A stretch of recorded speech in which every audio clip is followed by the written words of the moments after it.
ওই কবরের জমিনে তোমাকে আমাকে একা যেতে হবে। প্রতিদিন এই মাটি তোমাকে আমাকে ডাকে আর বলতে লাগে, এ মনুষ্য জাতি রে, এত অহংকারের সঙ্গে আমার বুকের ওপর দিয়ে ঘুরে ঘুরে বেড়াচ্ছিস, জানিস আমার বুকের ভেতরে তোকে একদিন আসতে হবে। আমি কবর একা থাকার জায়গা, আমি কবর পোকামাকড়ের জায়গা, আমি কবর অন্ধকার জায়গা। এই কবরে আসার আগে তৈরি হয়ে আয়, নচে তোর এখানে কিন্তু বড় কঠিন মুসিবতে পড়বি। এ যুবকেরা, তরুণীরা, বাপেরা, এখানে এতগুলো বাপ ভাই বসে আছে, মা বোনেরা দূরে দূরে আছে, কেউ কি বলতে পারবেন কালকে তো দূরের কথা, আজকে সূর্য ডুবার আগে আপনার জিন্দেগিটাও ডুবে যেতে পারে। অথচ আল্লাহ পাক কোরআনের মধ্যে বললেন, ওয়ালতানজুরু নাফসুম মা কদ্দামাত লিগাদ, প্রতিটা নফসের উচিত পরকালে বেশি বেশি করে ভাবা কি হবে আমার পরকালে। এই দুনিয়ার জিন্দেগি তো আসল জিন্দেগি নয়, আসল জিন্দেগির জন্য তো দুনিয়ার জিন্দেগিতে পরীক্ষা দিবার জন্য এসেছি। আসল জিন্দেগি যে জায়গায়, ওখানে দুটো জায়গা আছে, একটা হলো চিরশান্তির আর একটা হলো চির কষ্টের। যেমন যৌবনে যদি তুমি আমি মেহনত করে নি, তাহলে দুনিয়ার জমিনে তুমি আমি প্রতিষ্ঠিত হয়ে যাব। আর যদি যৌবনের সময় পড়াশোনা না করে খেলাধুলা করে যদি 20-30 বছর কাটিয়ে দিই, তাহলে কিন্তু পরবর্তী জীবনটা তোমার আমার বেকার হয়ে যাবে।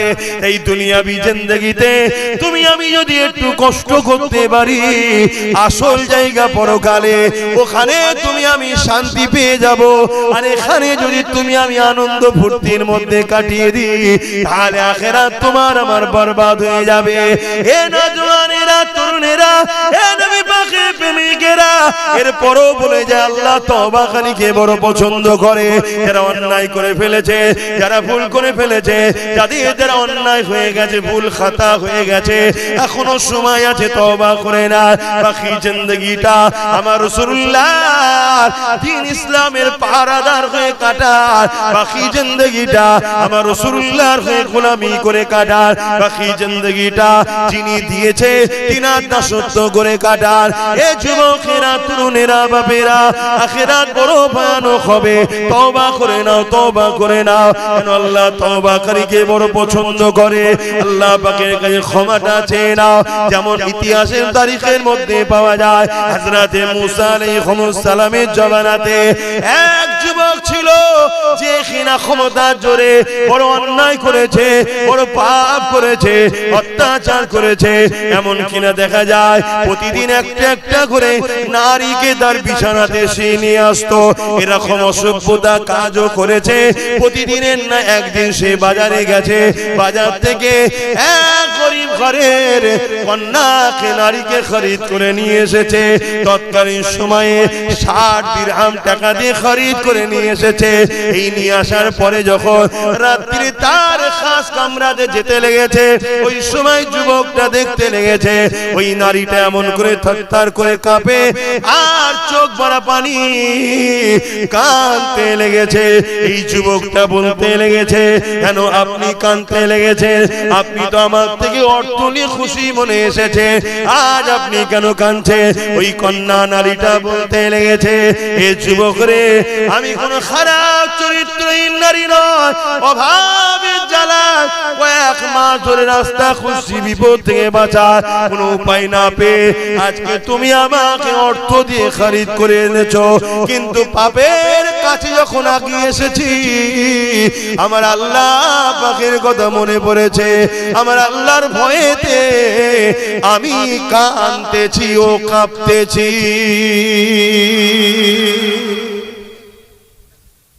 আল্লাহকে ভয় করো যুবক, আল্লাহকে ভয় করো।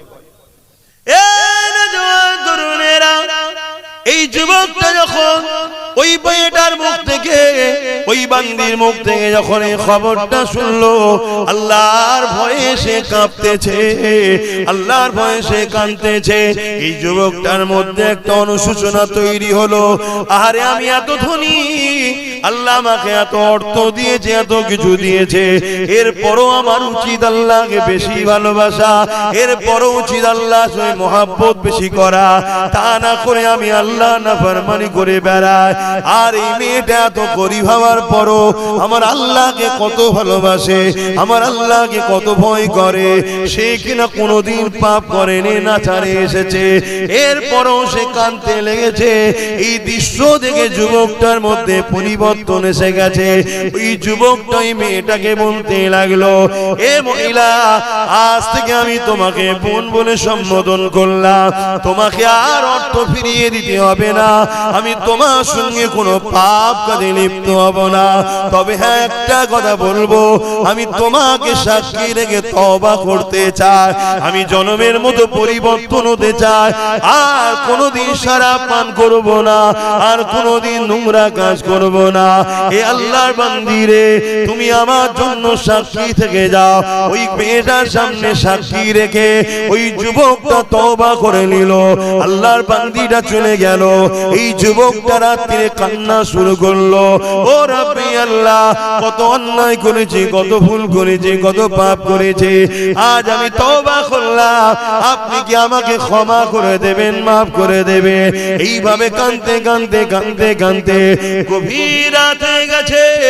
আরে ছেলেটা কাঁদতে কাঁদতে কখন বিছানাতে পিঠ দিয়ে শুয়ে পড়েছে। সূর্য উঠেছে, লোকেরা সবাই উঠতে লেগেছে, সূর্য উঠেছে, লোকেরা সব প্রতিবেশীরা উঠতে লেগেছে, সবাই ওই বাড়ির দিকে তাকিয়ে রয়েছে।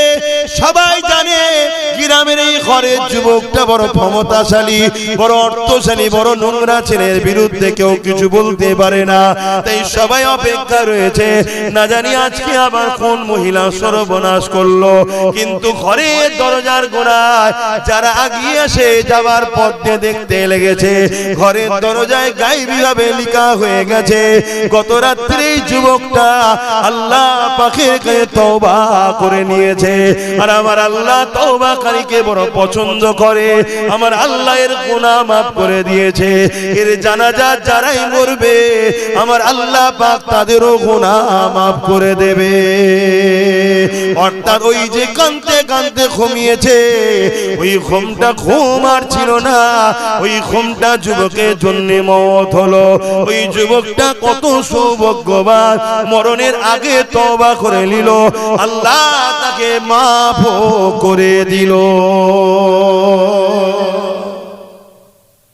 আমি কখন মরবো আমি জানি, বলো আপনারা জানেন?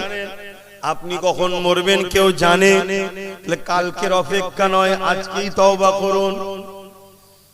না, আবু জেহেলকে নবী কম চেষ্টা করেছে, নবী চেষ্টা করেছে। নবী যার মুখের কথা তো দূরের কথা, অন্তরে শুধু বলেছে আল্লাহ কাবাকে যদি কিবলা বানিয়ে দিতেন, মসজিদ আকসা থেকে মুখটা ঘুরিয়ে নিয়ে কাবাকে যদি কিবলা বানিয়ে দিতে, ইব্রাহিম নবীর বানানো ঘরটা, আমি রাসূলুল্লাহ বড় খুশি হতাম।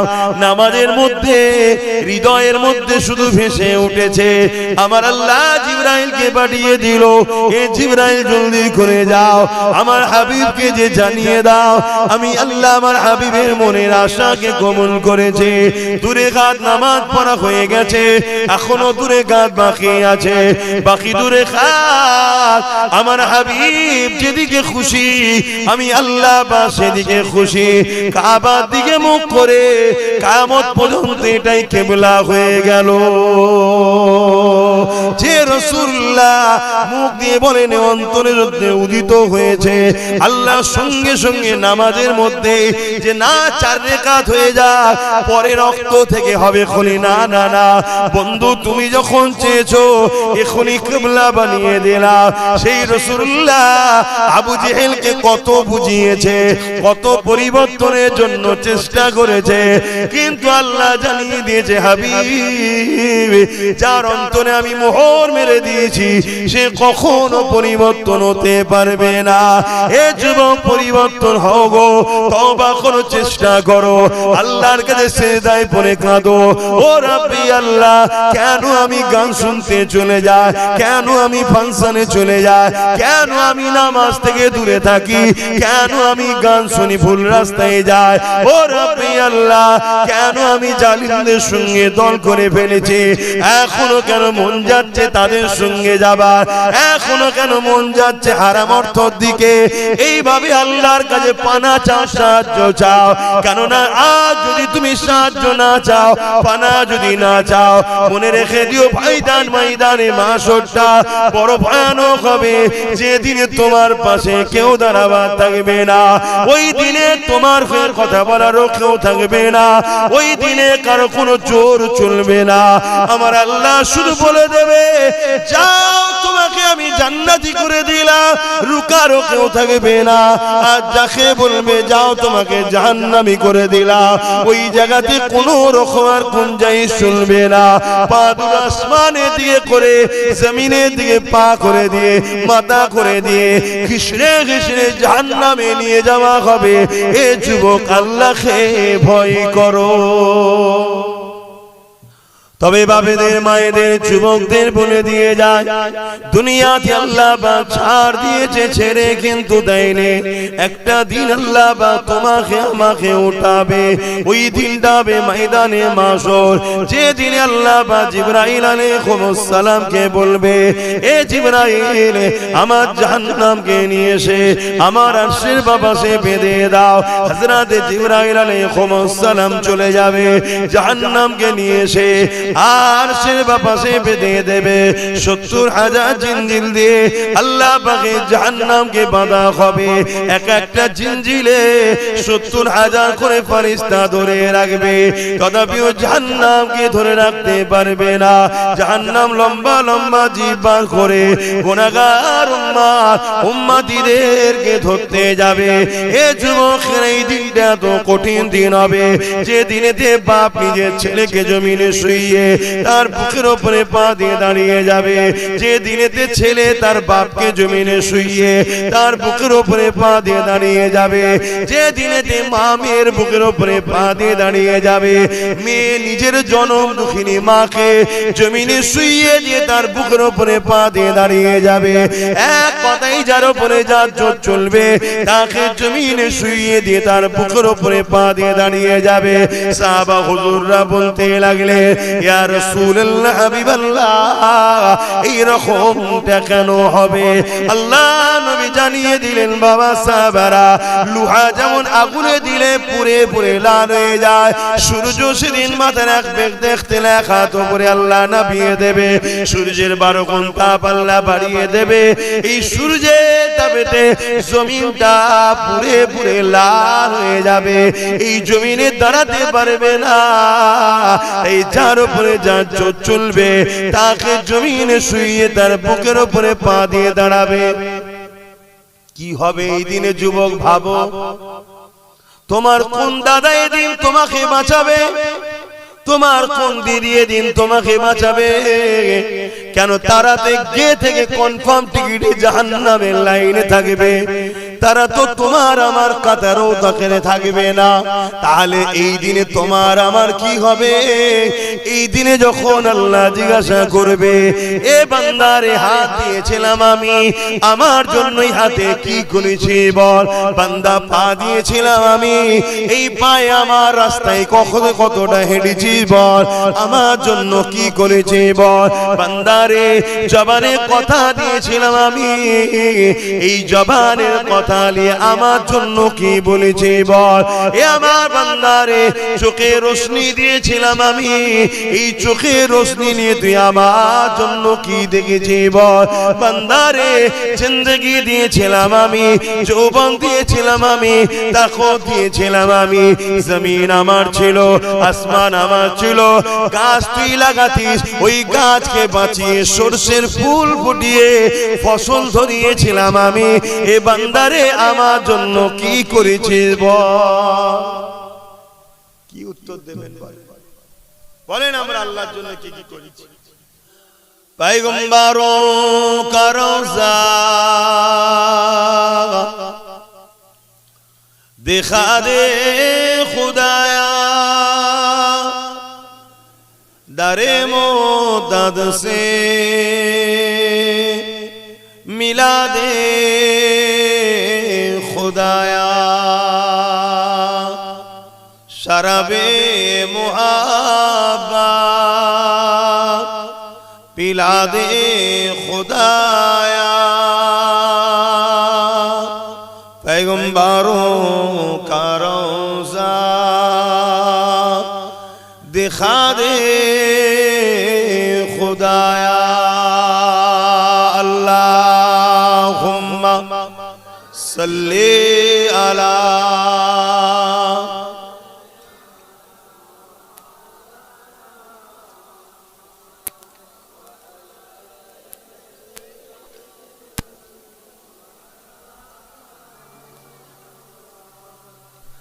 मदगारे जिसी का रसूले खुदा हो, उसे और हिम्मत का परवाह किया है। मदद को चले आएंगे कमली वाला, डूबते डूबते ही संभल जाएगा। अल्लाहुम्मा सल्ली अला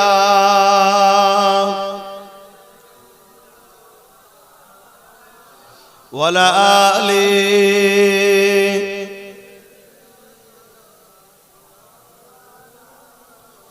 कलमे ला इलाहा इल्लल्लाह, ला इलाहा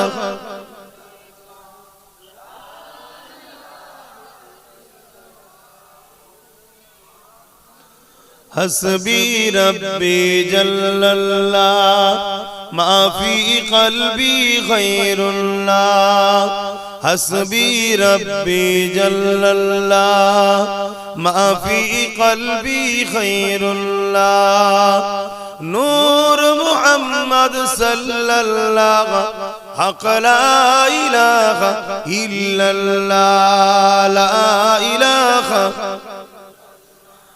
ला इलाहा इल्लल्लाह, मुहम्मदुर रसूलुल्लाह, ला इलाहा इल्लल्लाह, ला इलाहा इल्लल्लाह। पढ़ो पढ़ो, जबान खुले खुले पढ़ो।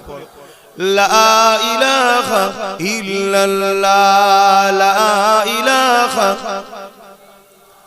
ला इलाहा इल्लल्लाह, मुहम्मदुर रसूलुल्लाह। अल्लाहुम्मा सल्ली अला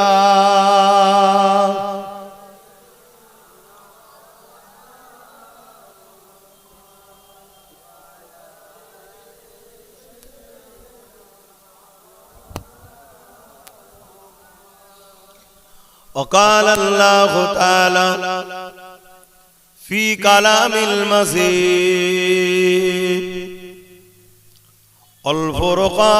الفرقان الحميد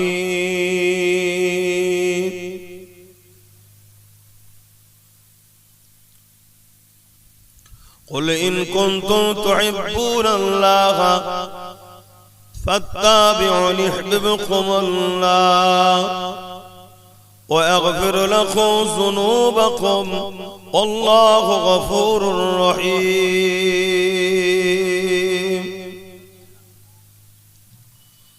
উপস্থিত আমার আব্বা জানেরা,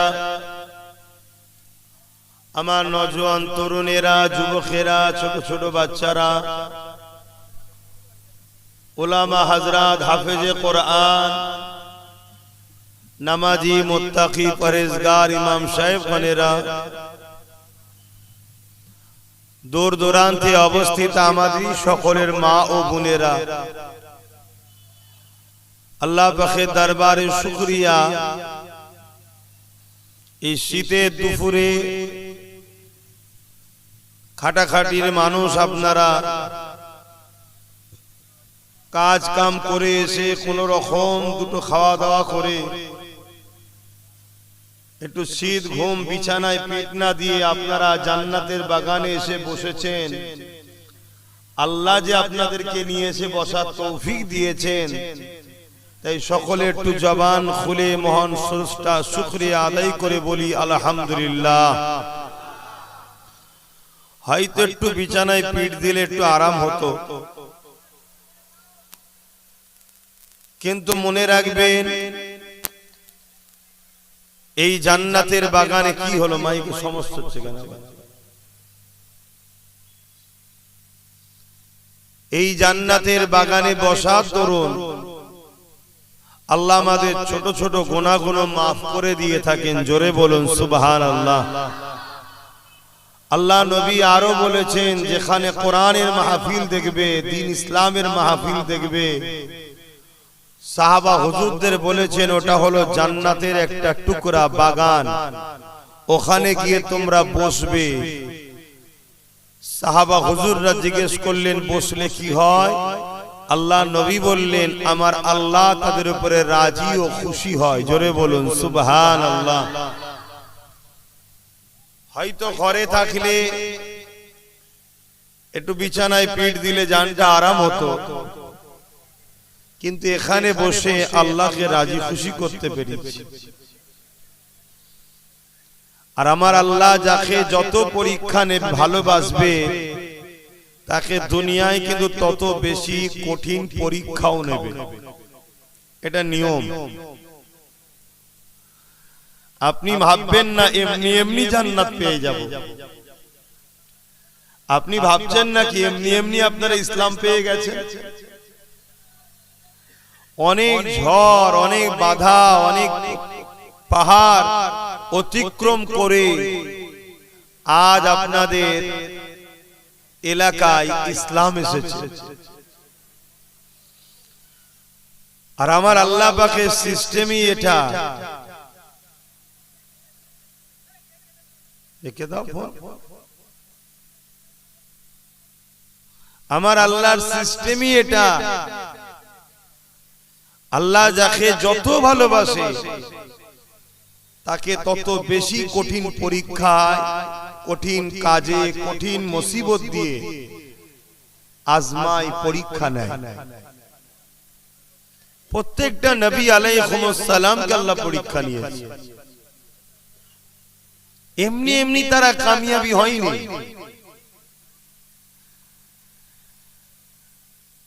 সাহাবা হুজুরদেরকেও পরীক্ষা নিয়েছে। জিনাকে না বানালে কিছুই বানাতেন না, জিনাকে না বানালে হযরত আব্দুল্লাহ হুজুরকেও বানাতেন না। মায়ের পেটে থাকাকালীন বাপ আব্দুল্লাহ হুজুরকে ডেকে নিল। দুনিয়ায় এসে কোনোদিন বাপের মহব্বত পেল না। কি কঠিন পরীক্ষা আমার রাসূলকে আল্লাহ নিয়েছে।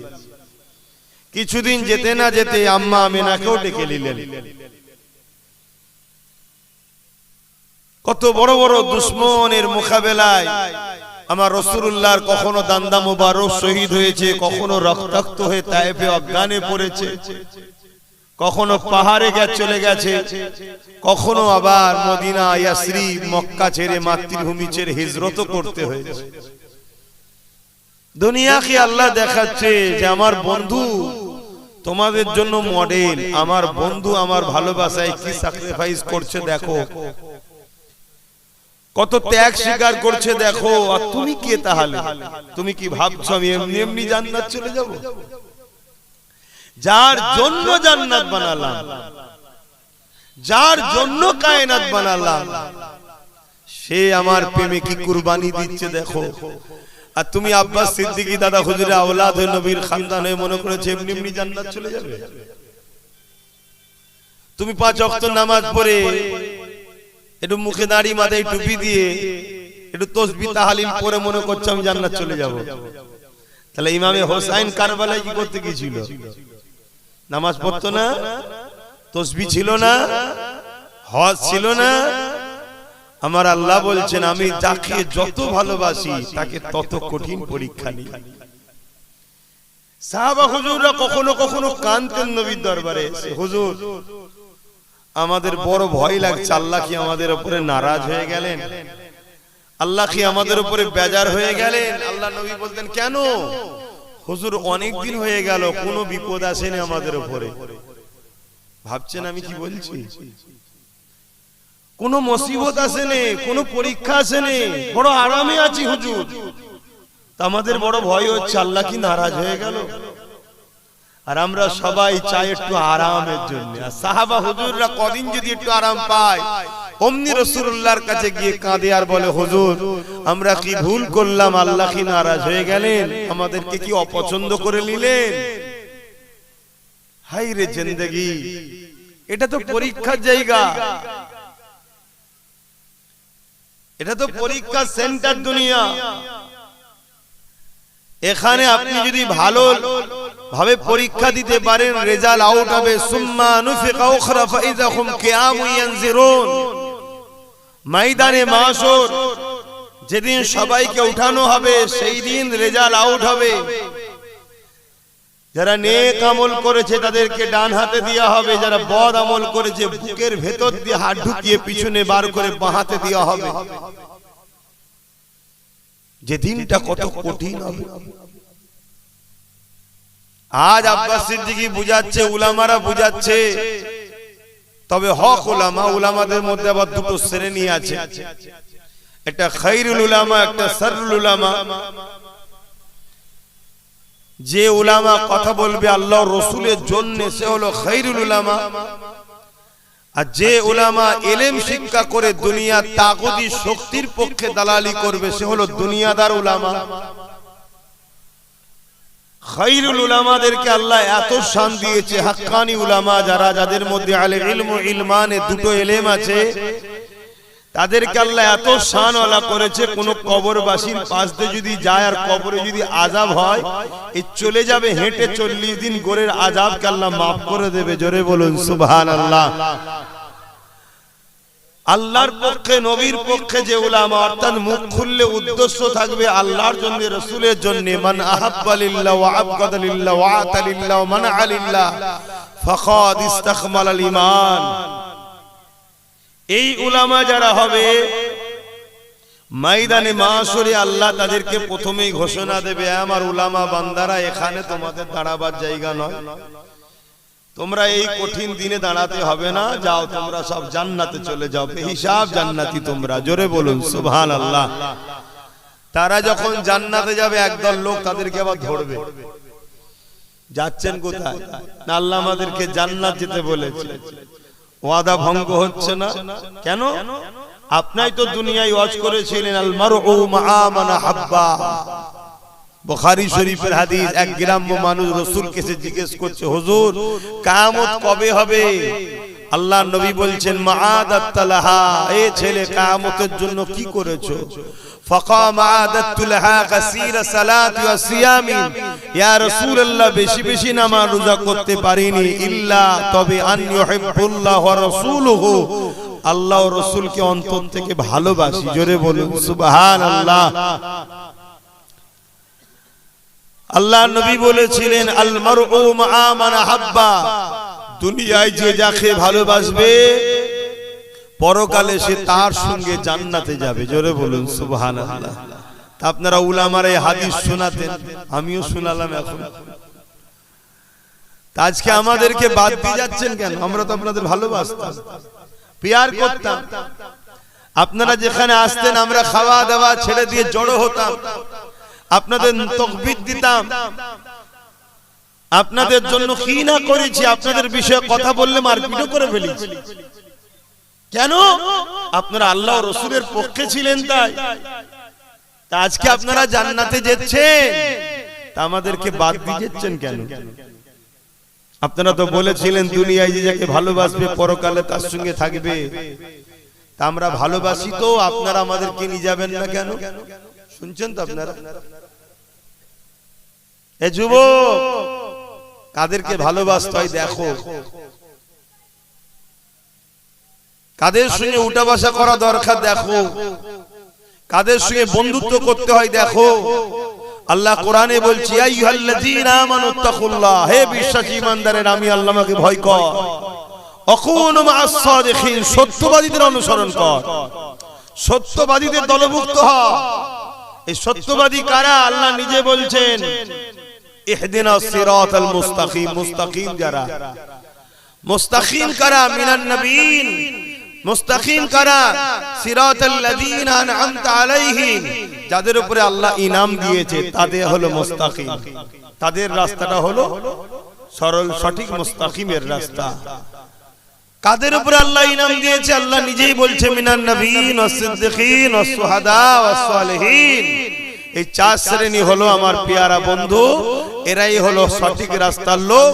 এদের সঙ্গে বন্ধুত্ব করো, এদের সঙ্গে দল করো, এদের সঙ্গে উঠা বসা করো, এদের সঙ্গে আত্মীয়তা করো, এদের সঙ্গে সম্পর্ক রাখো, কেন এদের সাথেই তোমরা জান্নাতে যাবে। জোরে বলুন সুবহানাল্লাহ।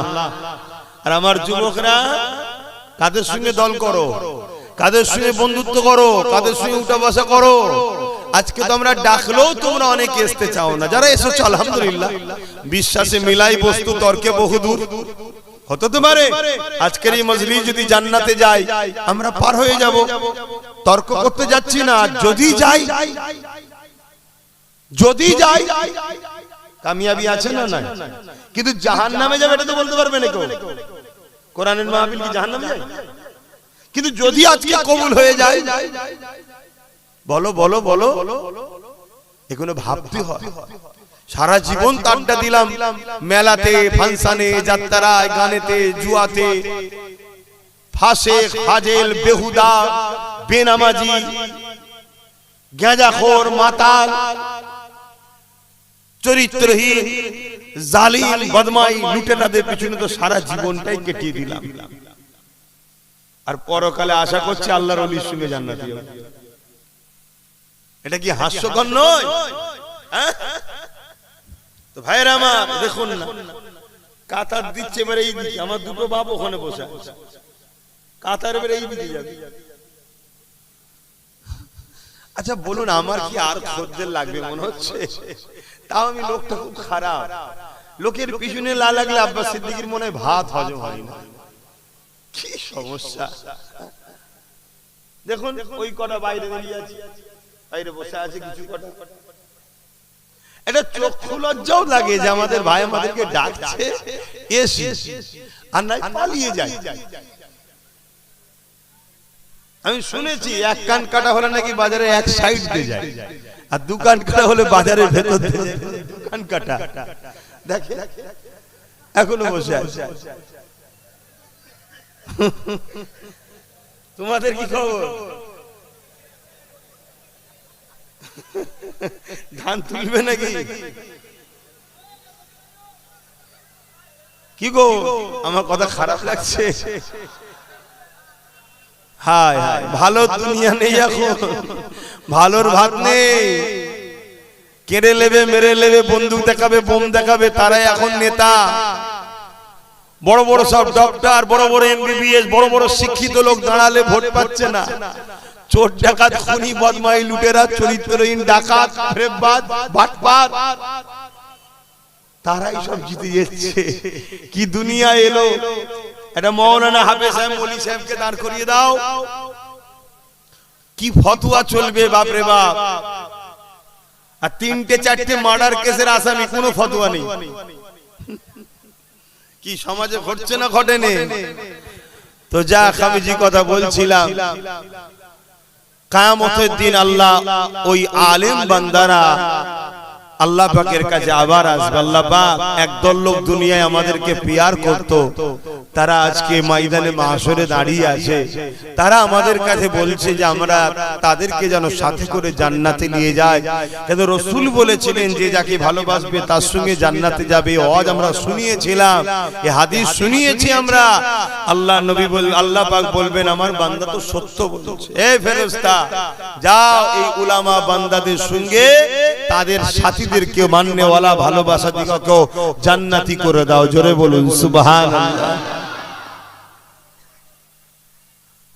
ওই ছেলেটা ওকে হাত ধরে টানছে, বলছে আয় জান্নাতে আয়, আয় জান্নাতে আয়। ও বলছে আমি জান্নাতে যাব না, কপাল ফাটা জাহান্নামে যা, তাহলে কি কপাল ফাটা জাহান্নামে যা, তাহলে যাবি না যখন কি করবি। আহা বাবেরা আসি খুশিতে বলছি ঠিকই। ও বাবা রে, সব বেঁধে বুঝে জলসা হয়, আর এগুলো গায়ে না দিলেও আবার ঠান্ডা লেগে যাচ্ছে। কিয়ামত তো কঠিন হবে, মাথার এক বেগদা ইখতিলা এক হাত উপরে আল্লাহ সূর্য নামিয়ে দেবে। মানুষ তার মাথার খিনুগুলো গলে গলে নাক দিয়ে ঝরে ঝরে পড়বে। গল্প বলছিনি আমার ভাই, আমার আব্বা, আমার মায়েরা, মন দিয়ে শোনেন, গল্প বলছি না। কিয়ামত এত কঠিন হবে যেদিনে বাপ ছেলেকে চিনবে না, ছেলে বাপকে চিনবে না, মা মেয়েকে চিনবে না, মেয়ে মাকে চিনবে না, অর্থাৎ চিনেও তার সাথ দেবে না। এই কিয়ামত যেদিন কিন্তু উলামাদেরকে যারা দুনিয়ায় ভালোবেসেছে, হাক্কানি উলামা যারা দ্বীনের জন্য লড়াই করেছে, আল্লাহ তাওহীদের জন্য, আল্লাহর নবীর রিসালাতের জন্য, ইনসাফের জন্য, মানবতার জন্য, আল্লাহর সৃষ্টির জন্য যে উলামারা লড়াই করছে, এই উলামাদের যারা সাথ দেবে কিয়ামতের দিন তারা তাদের সাথে জান্নাতে যাবে। জোরে বলুন সুবহানাল্লাহ। খুব ভালো করে বুঝুন। আমার রাসূল বলছে তোমরা যদি আল্লাহর দয়া পেতে চাও তাহলে আল্লাহর সৃষ্টির উপরে দয়া করো। তোমরা যদি আল্লাহর দয়া পেতে চাও আল্লাহর সৃষ্টির উপরে দয়া করো। এক ইহুদি এসে আমার রাসূলকে জিজ্ঞেস করছে ইসলামের সবথেকে ভালো কাজ কি? আল্লাহ নবী বলছেন খোদার্থকে খানা খাওয়ানো। জোরে বলুন সুবহানাল্লাহ। সেই ধর্ম আমাদের, কিন্তু আজকে সেই ধর্মকে সবাই মিলে মিটাবার জন্য উঠে পড়ে লেগেছে। হাত্তাকে আমার কলিকাতার মতো শহরে প্রকাশ্য মিডিয়ায় বাইট দিচ্ছে যে ইসলাম মুক্ত বাংলা চাই, ইসলাম মুক্ত ভারত চাই, ইসলাম ও মুসলমানকে রাখবো না আমরা এদেশে। বলছে না, বলে না, কিন্তু আমাদের পরিকল্পনা কি? এত বড় কথা বলছে, এটা সংবিধানের পক্ষে না বিরুদ্ধে? তার কোনো ব্যবস্থা হচ্ছে? তার কোনো মামলা হয়েছে? তাকে কেউ অ্যারেস্ট করছে? তাহলে বুঝতে হবে এদের কথাকে তারা সাপোর্ট করছে যারা ক্ষমতার আসনে বসে আছে। এই জায়গায় আমাদের ভূমিকাটা কি? আমরা না আল্লাহর গায়েবী সাহায্যের আশায় আছি, না নিজেরাও কমসে কম ডিফেন্সের জন্য প্রস্তুত হয়ে আছি। কি যে আমাদের মনের আশা জানি না। আর আমাদের ঘরে এইগুলো জন্ম হয়েছে, আমাদের জন্য এদেরও কপালটা ফাটছে। প্রত্যেকে তার বাচ্চার ভবিষ্যৎ ভাবছে, আমরা আমাদের বাচ্চার ভবিষ্যৎ ভাবি না। যে আমাদের সময় যদি এত ভয়ানক ঘোষণা হতে পারে তাহলে আমাদের বাচ্চাদের সময় কি হবে একবার ভাবছি না। আর যদিও বা আব্বাস সিদ্দিক একটু ভেবেছে, আমারই কওমের এক শ্রেণীর মানুষ আমাকে তো গালি গালাজ দিতে কিচ্ছু আর বাদ দেয়নি, বাপ মা তুলে সব দিন রাত গাল দিচ্ছে। আবার আমার কওমের মধ্যে অনেকে আবার যাতে এক না হয়ে যায় এটাকে আবার ডিভাইড করার জন্য পরিকল্পনা করছে। চলো আল্লাহর খুশির জন্য চেষ্টা করছি, বাকিটা আল্লাহর ফয়সালা। কিন্তু আমার কওমের মানুষ ইচ্ছা করে হোক আর অইচ্ছাকৃত হোক আল্লাহর দ্বীনের দুশমন হয়ে দাঁড়িয়ে গেছি আমরা। ইচ্ছা করে হোক আর অইচ্ছাকৃত হোক, জেনে বুঝে হোক বা না জেনে হোক, আমাদেরকে জালিমরা যাদের জন্য আমরা সব করেছি তারাই আজকে আমাদের কাছ থেকে আল্লাহ ছেড়ে দিয়েছে, রসুল ছাড়িয়ে দিয়েছে, তারাই আজকে আমাদের ঘরে এমন একটা জায়গায় নিজে দাঁড় করিয়ে দিয়েছে। আমরাই আমাদের ওয়াকফের দুশমন, মসজিদ মাদ্রাসার দুশমন, আমরাই বড় দুশমন হয়ে দাঁড়িয়েছি। কেন? যে শক্তি দ্বারা ওরা আমাদের মসজিদ মাদ্রাসা মিটাচ্ছে, ওই শক্তিতে ওদেরকে শক্তিশালী আমরাই করেছি। কথা বলুন, ভুল বলছে? তাহলে মূলত কেউ মসজিদ মাদ্রাসা ভাঙছে, কেউ মসজিদ মাদ্রাসার বিরুদ্ধে আইন করছে, কেউ মসজিদ মাদ্রাসার বিরোধী আইনকে সাপোর্ট করছে, আর তাদেরকে ক্ষমতায় আনার পিছনে আমাদেরই। তাহলে ওরা ডাইরেক্ট মসজিদ মাদ্রাসার দুশমন, আর আমরা ওদেরকে সহযোগী হিসেবে মসজিদ মাদ্রাসার দুশমন হয়ে গেলাম। কি জবাব দেবেন? আপনি কি ভাবছেন ওই দিন ওর বাবু ওই দিন দেখা যাবে খুনি, গোলে মালে জাহেব করি দিগুদি হয়ে যাবে খুনি? এটা ভাবছেন না? বলে আমাদেরকে জিজ্ঞেস করেন না, প্রত্যেকটা মানুষকে ময়দানে মাশরে একটা পুল পার হতে হবে, একটা রাস্তা পার হতে হবে, পুল ব্রিজ পার হতেই হবে প্রত্যেকটা মানুষকে। যে পুল, যে রাস্তাটা চুলের থেকেও সরু, হীরের থেকেও ধার, প্রত্যেককে পার হতে হবে। ইমানদার চোখের পালক ফেলার আগে ওই পুল পার হয়ে যাবে ইমানের জোরে। জোরে বলুন সুবহানাল্লাহ। তাকে পার করাবেন কে? আল্লাহ। সব ক্ষমতার মালিক তো একজনই, আল্লাহ। এই যে হাত লাড়াচ্ছে, এটা আমার ক্ষমতা নয়, তো আল্লাহর ক্ষমতা, আমাকে ব্যবহার করতে দিয়েছে। এই যে জবানে কথা বলছে, এটা আমার নয়, আল্লাহ এর মূল মালিক, আমাকে ব্যবহার করতে দিয়েছে, আমি ব্যবহার করছি। জানটা আছে, এই সিস্টেম এমন চলছে। এটা কি? আল্লাহর হুকুম। রুটা কি? আল্লাহর হুকুম। এটা যখন খোদা বার করে নেবে, সব থাকবে মুখ দিয়ে আওয়াজ, চোখ আছে দেখা, হাত আছে চলা, কোনো কিছুই নয়। তাহলে এইটার জন্য সব হচ্ছে, আর এটা কি? আল্লাহর হুকুম। কথা বুঝে আসছে? তো সেই জায়গাতে ওই ফুলকে আল্লাহ চোখের পালক ফেলার আগে ইমানদারদের ঘরে আল্লাহ পার করিয়ে দেবে। জোরে বলুন সুবহানাল্লাহ। আর ওই ফুলের তলা হলো জাহান্নামের আগুন, দাউ দাউ করে জ্বলছে। এ যুবক, একবারও কি মনে পড়ে নেই আজকে যদি মরি কালকে দুদিন হয়ে যাবে? আমি কি করছি? আমি যদি ইসলামকে ঠিকভাবে মানতে নাও পারি, কমসে কম ইসলামের ক্ষতিকারক যেন না হয়, এটা তো মাথায় রাখা দরকার। আজকে নাই হালকা বয়সে আমি একটু গান শুনে ফেলেছি, যাত্রায় গেছি, প্যান্ট শার্ট পরেছি, দাড়ি ছেড়েছি, সিনেমা দেখেছি, প্রেম ভালোবাসা করে ভুলভাল করে ফেলছি, কিন্তু কাল তো তুমি একদিন বয়স্ক হবে, হতে পারো তো তোমার সুযোগ, তুমি কালকে তওবা করবে, হাজি হবে, নামাজি হবে, আল্লাহ ওয়ালা হবে, চান্স আছে না? না, কিন্তু তুমি তো ইসলামের দুশমন হয়ে যাও। বলো, এগুলো ভাবো আমার ভাই বোনেরা। তোমাকে বড় প্ল্যান ভাবি প্রথম পাপী বানিয়েছে, আজকে তোমাকে যারা পাপী বানিয়েছে তারাই তোমাদের কাজকে ইসলামের দুশমন বানাচ্ছে। প্রথমে তোমায় গান দিয়েছে, মেলা দিয়েছে, ফাংশন দিয়েছে, কি বলে বিভিন্ন নাচ গানের আসর তৈরি করেছে, খেলার নামে ডেকে নিয়ে যে সেখানে নারী নাচ দেখিয়েছে। কেন? তারা চাইছে তোমার ভেতরে ঈমানটা আস্তে আস্তে দুর্বল হোক। কেন? ঈমান যতক্ষণ আছে ততক্ষণ তোমাদেরকে তারা মিটাতে পারবে না, তাই তারা প্রথমে এগুলো করেছে। করার পরে আজকে তোমাকে এমন জায়গায় পৌঁছে দিয়েছে, চোখের সামনে দেখতে পাচ্ছ যে এরা ইসলামের বিরুদ্ধে, মসজিদ মাদ্রাসার বিরুদ্ধে বোল্ডোজার দিয়ে মাদ্রাসাও ভাঙছে। এরপরও এদের বিরুদ্ধে তুমি তো বলতে পারোনি।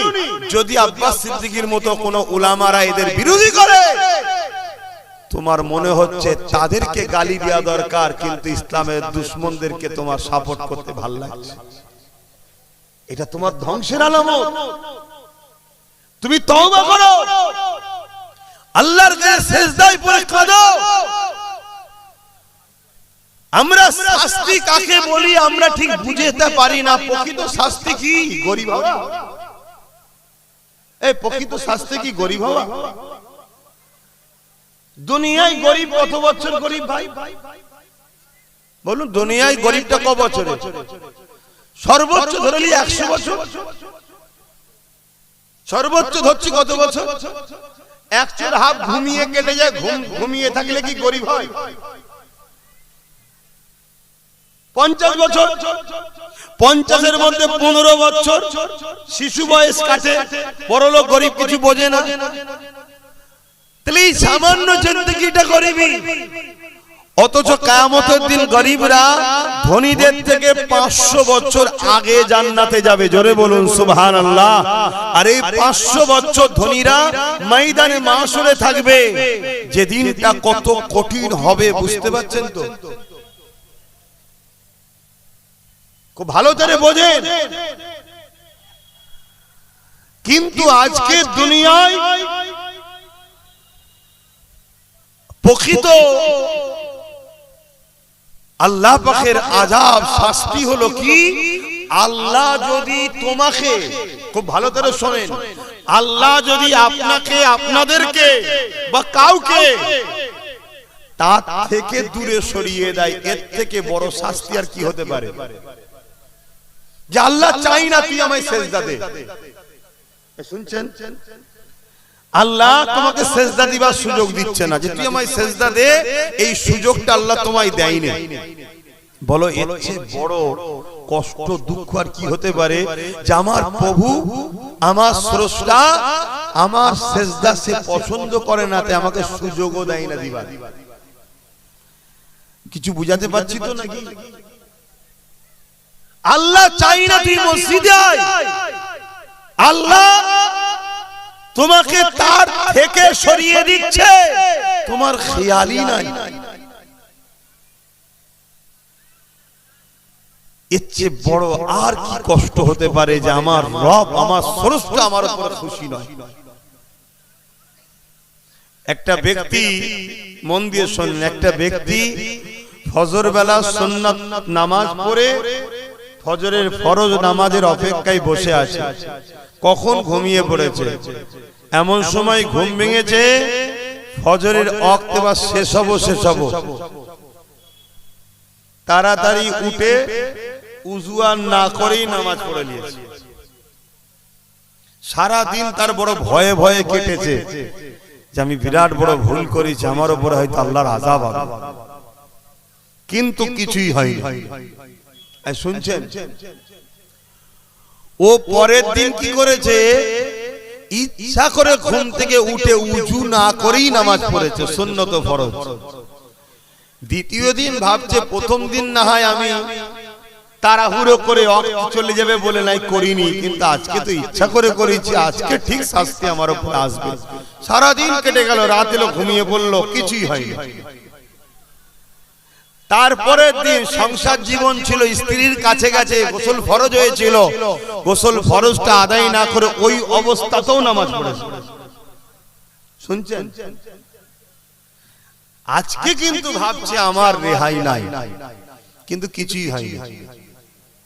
এ যুবক মন দিয়ে শোনো, তুমি ভাবছো আমার তো কিছুই হচ্ছে না, তুমি কি হচ্ছে দেখো।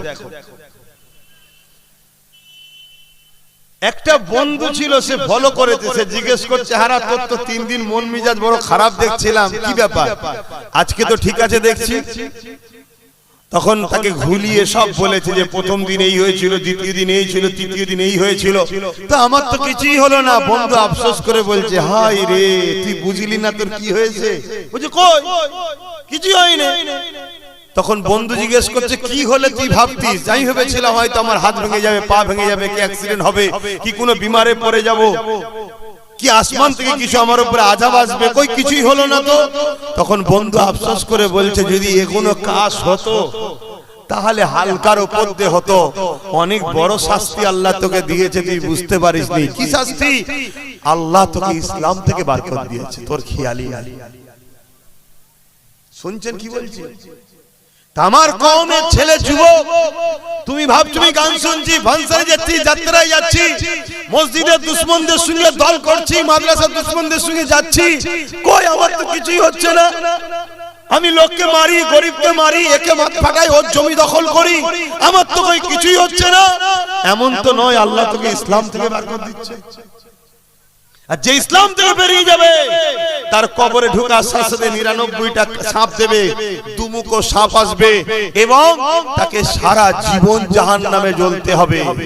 আর একজন গুনাহগার যদিও জাহান্নামে ঢোকে, আযাব খাটার পরে একদিন না একদিন বেরিয়ে এসে আসবে, কিন্তু বেঈমান যে ঢুকবে, ইসলাম থেকে যে বেরিয়ে যে ঢুকবে, সে কোনোদিন আর জাহান্নাম থেকে বেরোতে। তোমার আমার কি একটু ভয় লাগছে না? হায় হায় হায়, যখন এসব গুলো দেখি, আলোচনা করি আর ভাবি আল্লাহ এরকম হয় কেন। আবার কোরআনে সূরা বাকারার কথা মনে পড়ে যে আল্লাহ বলছেন খতামাল্লাহু আলা কুলুবিহিম, যাদের অন্তরে আল্লাহ মোহর মেরে দেয় তারা পরিবর্তন হবার নয়। আল্লাহ রাসূল বললেন আখিরি জামানায় একটা দিন আসবে আমার উম্মতরা প্রচুর মার খাবে। শুনছো তো আমার জীবন? এই ভাইরা শুনছো তো নাকি? আল্লাহ নবী বললেন একটা সময় আসবে আখিরি জামানায় আমার উম্মতরা প্রচুর মার খাবে। এমন কি রাসূল বলেছেন ক্ষুধার্ত পশুরা যেভাবে খাদ্যের উপরে খাদ্যের উপরে ঝাঁপিয়ে পড়ে, আমার উম্মতের উপরে একদল মানবরূপী পশুরা ঝাঁপিয়ে পড়বে। আজকে বিভিন্ন জায়গায় মব লিঞ্চিং করে আমাদেরকে হত্যা করা হচ্ছে না? কথা বলেন, হচ্ছে না? হয়নি? কন্টিনিউ হচ্ছে, রোজ হচ্ছে। আরে মিডিয়ায় তো খুব কম আছে, এর থেকে আরো হাজারো গুণ হচ্ছে। যে কোন আমরা মিডিয়ায় দেখছি এটা তো খুব কম, এর থেকে আরো হাজারো গুণ মেরে ফেলে সব মেরে ফেলছে। আর যারা মারছে তাদের পিছনে শাসকদের হাত আছে। শাসক বলছে চিন্তা করিস না, খুব যদি বড় আন্দোলন হয় তোকে ধরে কোন রকম নিয়ে আসবো, শুধু আন্দোলনটাকে ট্যাকেল করার জন্য হালকা ধারা দেবো, টুক করে বেরিয়ে চলে যাবি, আবার কি মারবি। শুনছেন তো নাকি? কিছুদিন আগে দেখলেন না আমারই বাংলাতে ওই কে যেন প্যাটিস নাকি বিক্রি করতে গিয়ে মার খেলো? দেখেছেন তো নাকি? তবে মার খাওয়ার কপালও করেছি আমরা, কি করা যাবে। তো মার খেলো, খাবার পরে একটা চারিদিকে ঝড় উঠেছে, নিন্দার ঝড়। মমতা দেখছে রে মোল্লা দত দিদি না কেস দিই না ধুরি, তাহলে তোমার ভোটটা চলে যাবে। ওপরে ফোন করলো, হ্যালো একটু দেখাবার মতো করে ধরতে হবে, বুঝলেন না? হয় মুসলমান জেগে গেলে আবার আমার পাশ থেকে চলে গেলে, নওশাদের দিকে তো এমনি মুসলমান হু করে যাচ্ছে, তাহলে রুকে রাখতে পারবো না। এদের যদি রুকে না রাখি, ওরা যদি এক জায়গায় হয়ে যায় না, তোমাদের সাইজ করে ফেলবে। কথা বুঝে আসছে? একটু ধরতে হয়, তাহলে তাড়াতাড়ি ধরে ফেললো। ধরতে দেরি, বেরোতে দেরি হয়। কি ভুল বলছি? আবার জেল থেকে বেরিয়ে গেল না? আর যখনই জেল থেকে বেরিয়ে গেল, প্যাটিসওয়ালা ভাবছে এবার আমাকে মেরে ফেলবে, জানে খুন করে দেবে একদম। ওই জন্য ও বেচারিও তাড়াতাড়ি তবলা তবলি করছে, নিজের দেশের ঘরে পালিয়ে গেছে। কি বুঝছেন? আমার আওয়াজ বুঝতে পারছেন তো নাকি? আমি ওই সকল মৌলী সাহেবদের মতো নয় যারা ইসলাম মানে শুধু দাড়ি টুপি নামাজ রোজা মসজিদ মাদ্রাসা বোঝে। আমি ওই দলের লোক নয়। আমি নামাজ রোজা দাড়ি টুপি মসজিদ মাদ্রাসাও যেমন ইসলাম, তেমন অন্যায়কে মিটাবার নামও ইসলাম। আমি এই হুজুরদের দলে। কথা বুঝে আসছে নাকি? আমার নবীর মিশনটা কি ছিল? আমার নবী জালিমের বিরুদ্ধে লড়াই করে আল্লাহর জমিনে আল্লাহর সৃষ্টি মখলুক বান্দাদেরকে আজাদ করেছে। জোরে বলুন সুবহানাল্লাহ। আবার নবী নামাজও পড়েছে, সাহাবারাও পড়েছে, আমাদেরও পড়তে বলেছে। কথা কিছু বুঝে আসছে? মানে নামাজ পড়তে হবে, ওটা ব্যক্তি জীবনের কল্যাণের জন্য। আর সামাজিক কল্যাণের জন্য দুর্নীতিকে বন্ধ করতে হবে, জুলুমকে বন্ধ করতে হবে, খুনকে বন্ধ করতে হবে, রেপকে বন্ধ করতে হবে, নেশাকে বন্ধ করতে হবে। এটা কি ইসলাম নয়? কথা বলে। তো এইগুলো বন্ধ করতে গেলে ভালো ভালো রাজনীতির নেতাও দরকার আছে না? নাই? এই কথা বলছেন। এখন আপনার মসজিদের ইমাম যদি বলে সামনে পঞ্চায়েতে এই বুথ থেকে আমি দাঁড়াবো, ওই গ্রামে যারা নামাজ পড়তো তারা ইমামের বিরুদ্ধে প্রথম দাঁড়াবে, ঠিক তো নাকি? ইমাম সাহেব এই কাজ করলো কেন, ওই ইমামকে আর রাখা যাবে না। এই নামাজিগুলোকে দেখে আমার মাঝে মাঝে ভয় হয়, যদি উমর ফারুক যদি আজকে এসে বলতো আমি অর্ধেক পৃথিবী চালাই আবার নামাজ পড়বো, এই মুসল্লিগুলো উমর ফারুকের বিরুদ্ধেও লেগে যেত, ওর পিছনে নামাজ হবে না কেন, ও নেতা। কথা বুঝছেন তো নাকি? আমার কথা ভুল হয়ে গেল নাকি? তোমার গ্রামে বলো, প্রত্যেকটা গ্রামে সব থেকে স্বচ্ছ ভালো লোক কে? আমাদের মাঝে ইমাম। তো সেই ইমাম হয় কি করে? তারপরে নামাজ হবে না তো? ইমাম তো সে যে ওই গ্রামের মধ্যে সব থেকে ভিআইপি, তাই তো সেই ইমামতি করছে। তার পিছনে তবে দেখতে হবে, মসজিদে দাঁড়িয়ে আছে 50 জন, ওই 50 জনের মধ্যে থেকে যদি কেউ থাকে ইমামের থেকেও ভিআইপি, তাকে ইমামতি করতে হবে। শুনছেন তো নাকি? তাহলে সেই জায়গায় ইমামকে যখন আমি এত সৎ মনে করি, এত স্বচ্ছ মনে করি, এত ভালো মনে করি, তাহলে সেই ইমাম যদি বলে যে হারা আমি একটু দাঁড়াই না, তাহলে বিরোধী হয় কেন? আচ্ছা, ইমামকে দাঁড়াতে হবে না, ইমাম যদি বলে এক কাজ কর, আমি তো তোর ইমাম, আমার ভাইটা তো ও জেনারেল লাইনে পড়াশোনা করেছে, এলে একে কমসে কম দাঁড় করা, আমি দায়িত্ব নিচ্ছি, আমার ভাই কোনো সমস্যা করবে না, করলে আমি ইমাম আছি। ইমামের কথা বিশ্বাস করবে? তাহলে মুসলমান নিজের কওমে ধর্ম গুরুকেই বিশ্বাস করে না, এ জাতিকে লুটবে না তো কাদের লুটবে? আজ আমি আব্বাস সিদ্দিকী জলসা করি, ধর্ম প্রচার করি, আমি নাই কোনো জায়গায় দাঁড়াইনি, দেখুন আমি আমার ভাইটাকে দিয়েছি, তুই দাঁড়া, আর আমি লোককে বলেছি যে আমার ভাইয়ের সাথ দাও, আমি জিম্মেদার হচ্ছে আমার ভাইয়ের সাথ দাও। আমার কথা শুনে অনেক জায়গার মানুষ দিয়েছে, বিশেষ করে ধন্যবাদ জানাই ভাঙরের মানুষকে, তারা জিতিয়েছে আমার ভাইকে। কি আমার ভাই কাজ করছে না? পুরো বাংলায় সব জায়গায় লড়াই করছে না? করে না? হ্যাঁ কি না বলবে তো? না হয় সেটা বলো যে না করেন। আজকে একদিকে দিদি ওয়াকাবের বিরুদ্ধে, মুদি ওয়াকাবের বিরুদ্ধে, আর নওশাদ কি সুপ্রিম কোর্টে কেস চালাচ্ছে। এখনো যে কটা মসজিদ মাদ্রাসা কবরস্থানের উপর আঘাত হয়নি, এর কেস চালানো তো এখন রুকে আছে। এখনো খোঁজ রাখেন আপনারা? আপনারা তো তা রাখবেন না কেন? 200 টাকা তো দেয়নি, মুরগির বিরিয়ানি দেয়নি, খোঁজ নেই।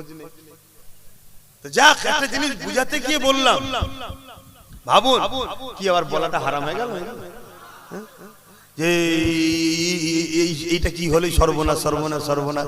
তওবা তওবা তওবা, জলসার মাহফিলে, ধর্মীয় মাহফিলে এ কি হলো? এটা মনে হচ্ছে নাকি?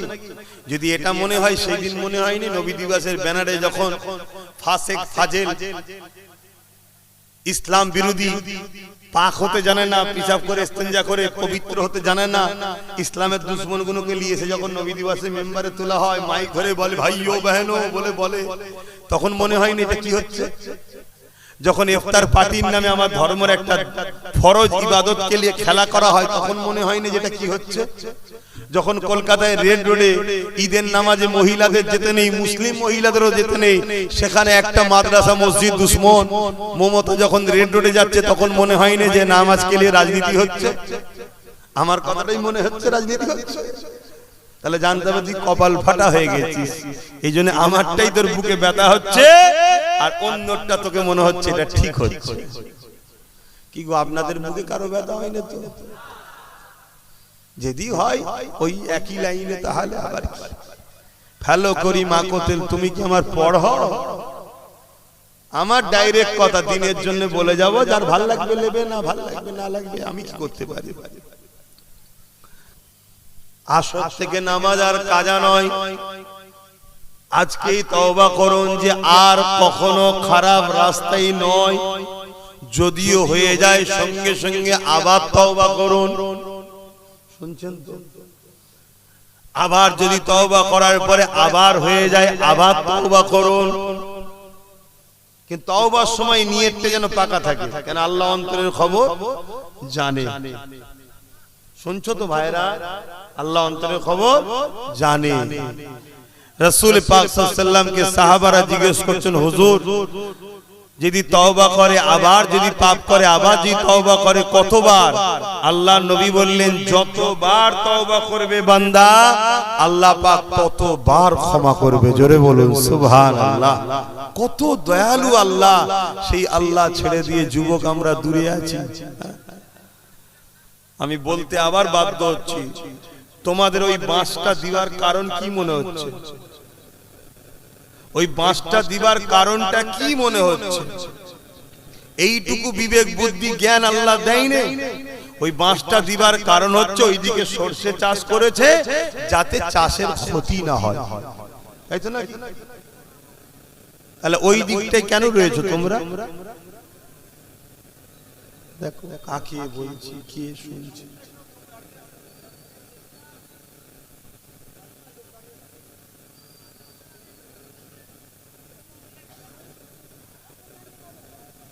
ইয়া নবী সালাম,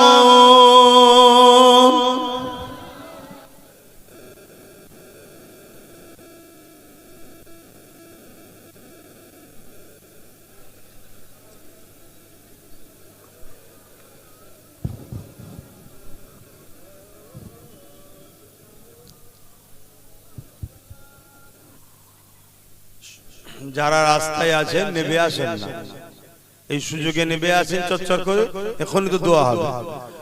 তালা আল বাদরু আলাইনা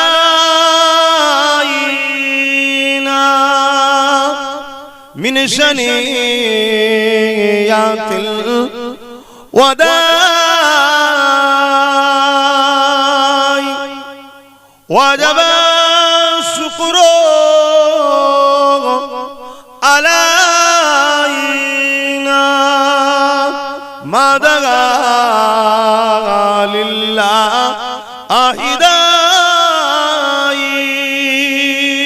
ইয়া নবী সালাম ইয়া রাসূল ইয়া হাবিব সালাম।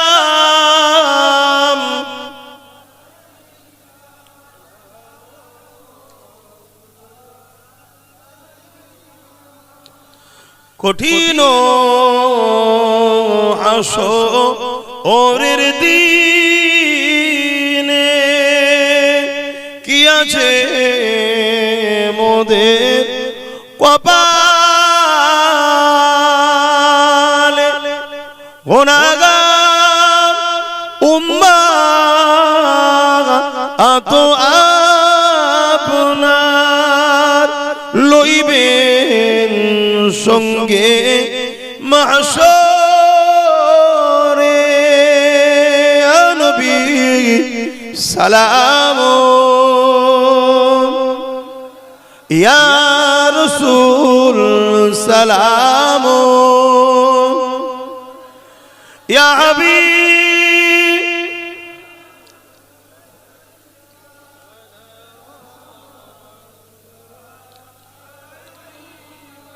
ভাই সংক্ষেপ করব, তার আগে একটা ছোট্ট কথা বলে যাব। কেন আমার ওয়াজকে নিয়ে নানা রকম ভাবে কাটিং করা হয়, ছোট ছোট ছোট ছোট করে ছাড়া হয়, 20 সেকেন্ডের, 30 সেকেন্ডের, 1 মিনিটের, 1.5 মিনিটের করে ছেড়ে সমাজে একটা বিভ্রান্তি তৈরি করা হয়। আমার ফটো খেলি এআই করা হয়, অনেক কিছু করা হচ্ছে, যাতে করে একটাই কারণ, আমি এই যে আপনাদের ঘরে সংগঠিত করছি, ঐক্য করছি, জালিমদের হাত থেকে এবং দুনিয়ার বরবাদি থেকে বাঁচাবার চেষ্টা করছি, তাতে যাতে আপনারা আমাকে ভক্তি না করে আমার কাছ থেকে দূরে সরে যান, এটা প্ল্যান জালিমরা করছে, ইসলাম বিদ্বেষীরা করছে, মুনাফিক মুসলমানরা করছে। যেমন তার মধ্যে থেকে একটা বিষয় হলো, আমার একটা ছোট্ট বক্তব্য ছেড়েছে, আব্বাস সিদ্দিকী বলছে টিএমসি কে ভোট দেওয়া হারাম, ভোট দিলে ঈমান চলে যাবে। আপনারা দেখেছেন তো এটা? কেউ অ্যাকচুয়ালি কথাটা শুধু এইটুকু নয়, আরো কথা আছে। সম্পূর্ণ না দিয়ে এইটুকু যখন দেবে, মানুষের মধ্যে একটা বিভ্রান্তি ছড়াবে না? ছড়াবে। এর একটা বিভ্রান্তি ছড়াতে চাইছে, তাই পুরো বিষয়টা এসেছি যখন একটু আপনাদেরকে জানানো দরকার মনে হচ্ছে। আপনারা জানতে চান? হাত তুলে সাক্ষী দেন। জানতে চান তো? আলহামদুলিল্লাহ। বসেন, এই কথাটা একটু বলে দোয়া করে দেবো। দরুদ শরীফ আল্লাহুম্মা সাল্লি আলা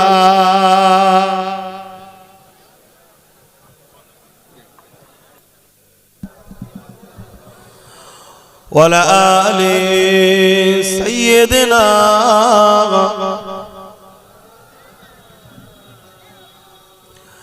যাদের হৃদয়ে আছে আল্লাহর ভয় তারা কখনো ভুলে যায় না। আল্লাহ প্রেম ছাড়া এই দুনিয়া কারো কাছে কোনো কিছু চাই না।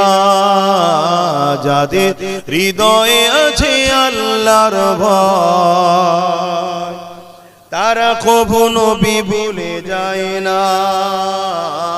আল্লাহ প্রেম ছাড়া এই দুনিয়া কারো কাছে কোনো কিছু চাই না। রাতের আঁধারে যারা সিজদাতে রয় দু চোখের আশাতে নদী যেন বয়। রাতের আঁধারে যারা সিজদাতে রয় দু চোখের আশাতে নদী যেন বয়।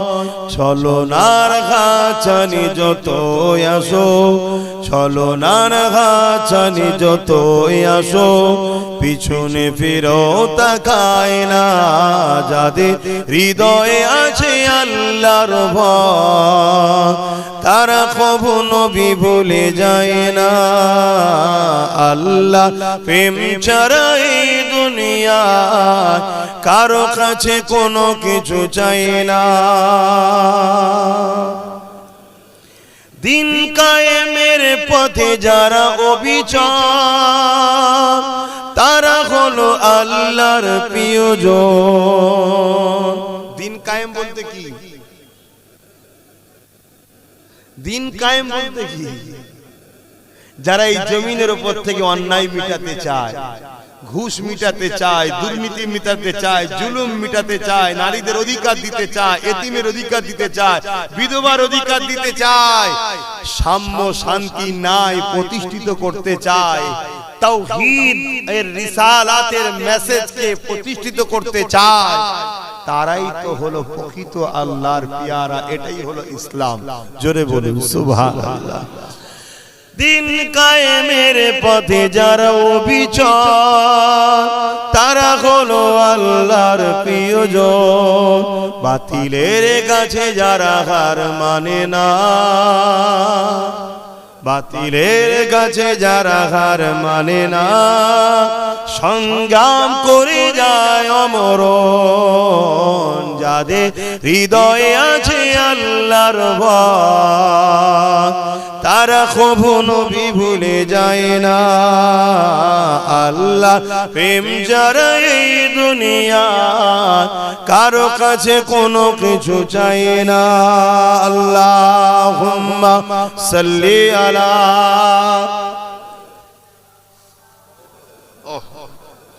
ওয়ালা আলি সাইয়্যিদিনা। ভাইরা আমার, সংক্ষেপ খুব সময় কম, এখনই নামাজ পড়তে হবে। যে কথা বলছিলাম, অ্যাকচুয়ালি হুজুর পাক সাল্লাল্লাহু আলাইহি সাল্লামের হাদিস পাক মুসলিম শরীফের হাদিস।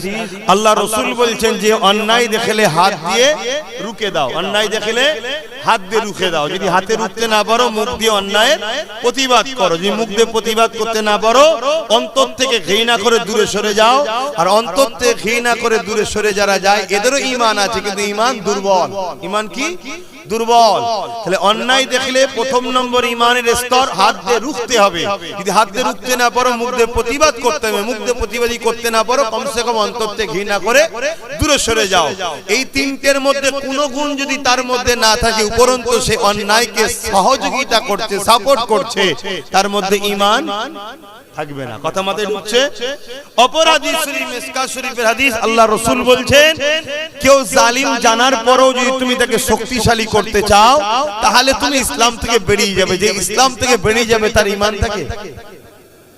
তাহলে প্রথম নম্বর হাদিসটা কি? অন্যায় দেখলে হাত দিয়ে, একটু বলুন বলুন তাড়াতাড়ি বলুন।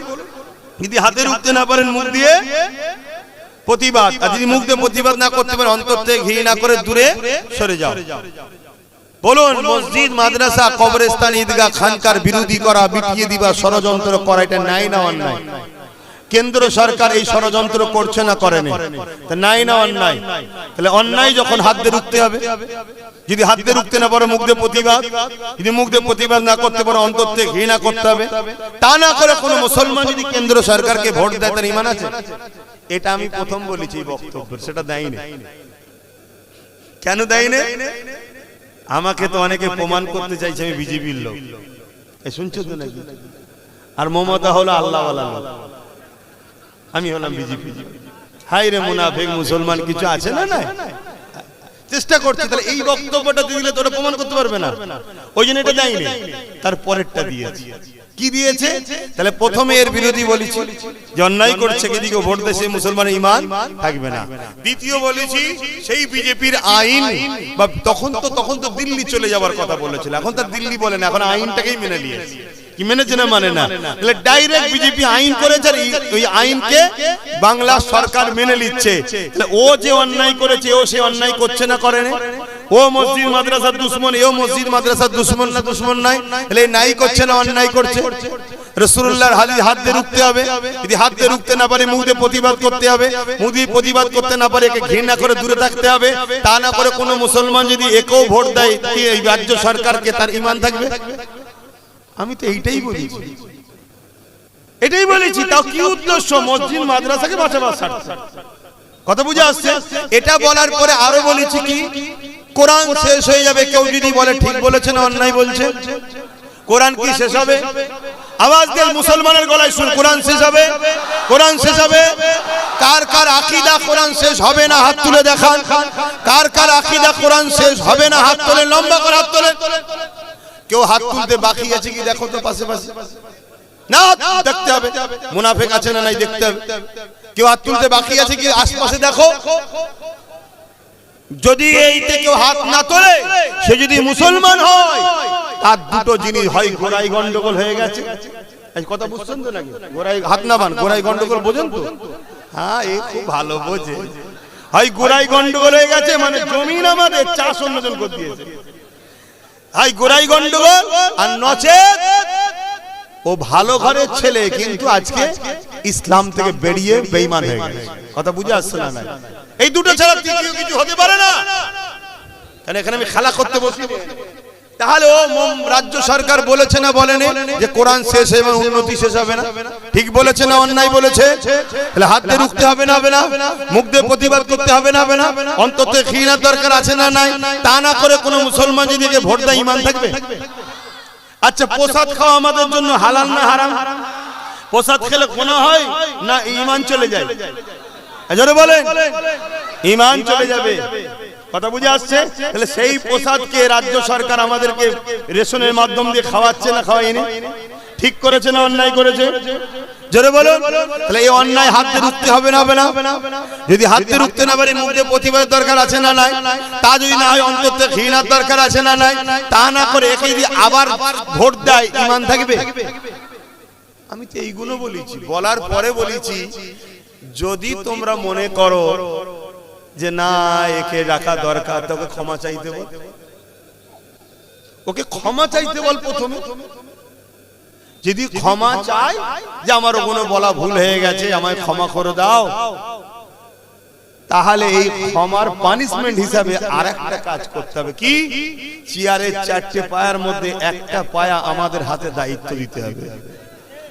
না হয় শিয়ালের তওবা শুধু বিশ্বাস করলে হবে না। কথা বুঝে আসছে তো? কারণ তুই আবার যদি ঘুরে আসার পর ডিস্টার্ব করিস, কিন্তু আমার তুই বসছি আরে, কিন্তু একটা পায়া আমাদের হাতে থাকবে। এই যে বসে আছে ভাই, বসুক না, কোনো অসুবিধা নেই, কিন্তু একটা যদি আমাদের থাকে ওখানে বসে পাকামো করলেই খুলে নেবো, গুঁজরে পড়ে যাবে। কথা বুঝে আসছে না? না, তো এইটা কি বলা আমার ভুল হয়েছে? না হুজুর বলে বলা যাবে না? তা আমি আমার বাপ মা আমার ভাই বোনেদের বুঝাবো না যেদের সাত বিছনারে ঈমান চলে যাবে? আমি সেটাই করেছি। কিন্তু সেই বক্তব্যটাকে এইটুকু কেটেছে, কেটে আবার একজন বুজুর্গের বক্তব্য সেট করেছে। কি? তিনি বলছে দিয়া যাবে, তিনি বলছে দিয়া যাবে না। কাটটা মানবো? যে বুজুর্গের কথা সেট করেছে তিনি তখন বলেছে দিয়া যাবে, তখন ইনার মুখের উপরে মুখোশ ছিল, মুখোশটা ছিল 10,000 মাদ্রাসা করে দেবো, ডবল ডবল চাকরি দেবো, ফুরফুরাই রেল দেবো, 10% না কত পার্সেন্ট সংরক্ষণ দেবো। তখন ওই মুখোশটা ছিল, তো হুজুর মুখোশ বুঝতে পারেনি, তাই তখন বলেছিল ভালো কাজ যখন করবে তাহলে দেয়া যাবে, দে, অসুবিধা কি আছে। এখানে যতজন বসে আছে একটা সময় তারাও দিয়েছিল, কি দিয়েছে না দেয়নি। এখন জিজ্ঞেস করো তো দেবে কি? এখন সবাই বলছে জাহান্নামী কবে যাবে, কি বলছে না বলেন কেন? লোক বুঝে নিয়ে জোরে সর্বনাশ, এটা আরো বড় খব্বিস, এটা আরো বড় খব্বিস।